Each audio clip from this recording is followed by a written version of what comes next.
Hey, everybody, and welcome to Podcast Workflows, the show that provides insights into how to improve your podcast systems and workflows, allowing you to create and grow a high-quality podcast by showing you how to best spend your limited time. My name's Joe Casabona. I'm your host, and today I want to tell you what I've been thinking about when it comes to Spotify, Exclusivity, Call Her Daddy, and Joe Rogan. Now, this article is up on the site over at podcastworkflows.com. I will link to it in the description for this show. But over the last few weeks, Spotify has made a couple of big announcements. First, their second biggest show, Call Her Daddy, ended exclusivity rights. And while the show will still be a Spotify show, it will be, or it is, I guess, currently widely distributed. When I wrote this piece, it was already number 1 in Apple's comedy charts and number 2 overall. This was about a week ago that I wrote this piece as I'm recording. But the bigger news, I guess, the news that eclipsed the Call Her Daddy news was that following weekend, it was announced that Joe Rogan, the Joe Rogan Experience, would also no longer be exclusive to the Spotify platform. And so now that is widely distributed across all major podcasting apps. And it took about 3 days for it to become number 1 on Apple's charts, Apple Podcast charts. In the Pod News newsletter this morning, it held all of the top charts for Spotify and Apple as it based on country, so the United States, Australia, and then Canada as well. So the renewal was also apparently a pretty massive deal monetarily. There were reports of it being $250 million, though Spotify said that wasn't the case. And it's got me thinking about podcasting and about what's in store for us. At the end of 2023, I wrote a piece called The Ghost of Podcast Future, where I essentially made my predictions for 2024. And the main predictions were that downloads will matter less. Podcast ads as we know them will take a hit. I have a new piece up on the site over at, again, podcastworkflows.com about how CPM isn't the only way. There'll be an episode about that coming out soon. We'll see some podcast listening app consolidation, and podcasters will have to get more creative with their content. I didn't touch AI because I didn't feel prepared, but this new news has me thinking even more about what 2024 is doing for podcasting. And one of the biggest areas where I think this will change is, or one of the biggest ideas maybe, is that exclusivity is a risk, even for giant podcasts. And so here's what Ariel Shapiro said in her Hot Pod newsletter by The Verge, strongly recommend it, before the Rogan deal was announced. She said, if Rogan goes, it would really be the final death knell for Spotify's exclusivity experiment. It did work for Spotify in some ways by snatching up the top podcasts and studios at the time. It lured podcast listeners away from Apple and forged new ones. And even now that it has fallen behind YouTube, it is still a go-to destination for podcasting. I, of course, agree with this analysis. That was the end of the quote. I, of course, agree with this analysis. When Spotify started doing exclusive deals, I more or less boycotted the shows. Though maybe boycott is a strong word. I personally feel podcasting is one of the few truly open mediums left. And I feel that was especially the case in 2018 to 2020, which is 2020 is when the Joe Rogan deal got inked. Plus, I listen to all of my podcasts in a single app, Overcast, and I am reluctant to change or to listen to multiple shows in multiple places. I know I'm probably not the most common type of podcast listener. I'm part of the super podcast listener fans or whatever. But this goes so far to even say that I endure ads in Wondery shows in Overcast, even though I can get those ad-free in Amazon Music, in the Amazon Music app as a Prime member. So I really don't want a just disjointed experience. And that was part of the reason why I didn't really like the exclusivity thing. I don't listen to Joe Rogan, but I did listen to Crime Town. And when they went exclusive to Spotify, I stopped listening to Crime Town. But it's no secret that these moves did bring people to the platform. Spotify, one of the top 3 podcast apps, was eating Apple's lunch for a while shortly after Joe Rogan became exclusive. So it did help.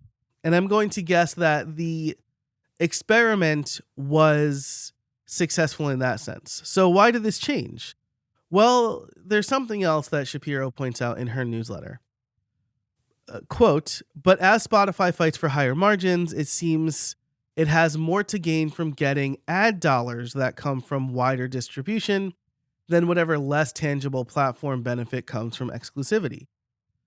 So, I mean, she says it right here. The main benefit of these shows being exclusive, bringing people to their platform, does not outweigh the benefits of being everywhere and getting ad dollars, especially since Spotify owns Megaphone, one of the biggest dynamic ad platforms.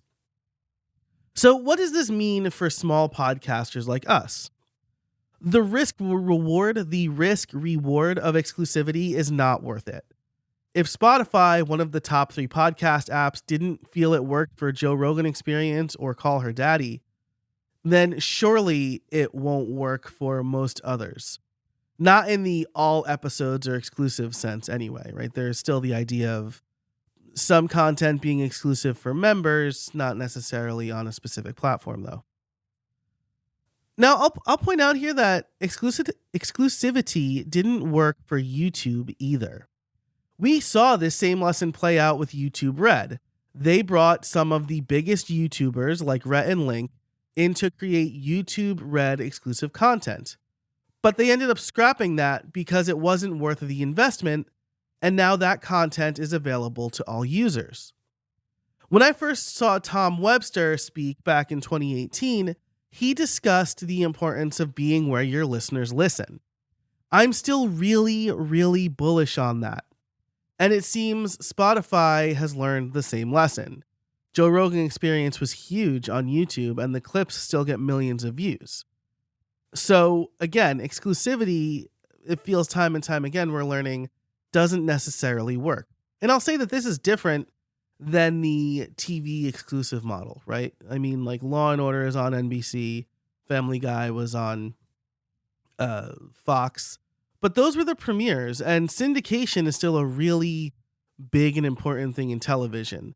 And now with the streaming wars in full force, we are also seeing that some content makers have determined that having their own streaming platform is maybe not necessarily the best thing, that licensing it to a Netflix or a Disney Plus is better. So I think that Tom Webster is right, that you should be where your listeners listen. And speaking of Tom Webster and Joe Rogan, I want to also address this question of how is Joe Rogan so popular? The Spotify deal has reignited the discussions about why Joe Rogan is so popular. Tom Webster had easily, I think, the best analysis in what is in a now deleted thread. He says, quote, I want you to think about why Joe Rogan is popular. It's not because he's a celebrity. Feeding people bugs on a reality show isn't enough to make you good at podcasting. Rogan is popular because he is good at what we are supposed to be good at in podcasting, knowing your audience. He goes on to say, when I see Rogan's audience, I see a group of disenfranchised, young, mostly men, who do not feel completely in control of the narrative of their own lives and cannot shake the feeling that the system is rigged against them because older guys, like me, he says, continue to hang on to our jobs and aren't sharing in the American dream with them. Finally, Webster wrapped up by saying, Rogan exposes them to information they believe society keeps hidden so they can make their own decisions. They don't want conspiracy for the sake of conspiracy. They want a sense of agency in their own lives. And if you caught this thread and read the comments, an activity I generally don't recommend, you'll see hate directed at Webster because the commenters didn't like what Webster said. There were very strong, how can you say anything good about this person I so deeply hate vibes. But not liking Joe Rogan doesn't make Tom Webster wrong. And don't get me wrong, I don't like Joe Rogan either. I'm old school disliking Joe Rogan. I thought his whole shtick about calling out comedians who steal jokes was lame and gimmicky. But it is proof that at some point he was dedicated to the truth. And in my opinion, he's only gotten worse since then. Joe Rogan's resume before and during his podcast was mediocre stand-up comedian, host of Fear Factor, UFC announcer, minor TV and movie roles. None of these things make you the top podcaster. In fact, the second most popular podcast on Spotify at the time of this recording and writing is New Heights with Jason and Travis Kelce. And it's probably only there because of Taylor Swift, though as I record this, Travis Kelce did just win a Super Bowl. Taylor Swift is the most popular person in the world right now. But again, what does this mean for us, the small podcasters? Here's how Webster ended his thread. This is the work. I've worked literally with some of the biggest shows in the world in radio and podcasting, and this is the work. Narrow focus on humans. I mentioned that I have a problem with Rogan's popularity. It's not that his show is so popular. It's that show number 2 isn't even close. It's that there's such a wide gap between Rogan's show and the rest of the field. It's that he's such an outlier. All because he has found an audience that needs a home and he gave them a home. Then he ends, this is his final post in that thread, that now deleted thread. Please do the work. You don't need to sell out your values or push things that you probably know aren't true. Or you don't need to say things because that's what people want to hear. But you do need to find your audience. Don't focus on money or growth or anything else. Serve human beings. And do everything possible to reach them wherever they consume content. Thanks so much for listening. Like I said, you can head over to podcastworkflows.com to find the full-length article if you prefer to read it or want to reference it later. And if you want to get these episodes and my content delivered right to your inbox, you can head over to podcastworkflows.com/join to sign up for my free mailing list. That's again over at podcastworkflows.com/join. I'm also writing over on Substack, so you can head over there too. Thanks so much for listening, and until next time, I'll see you out there.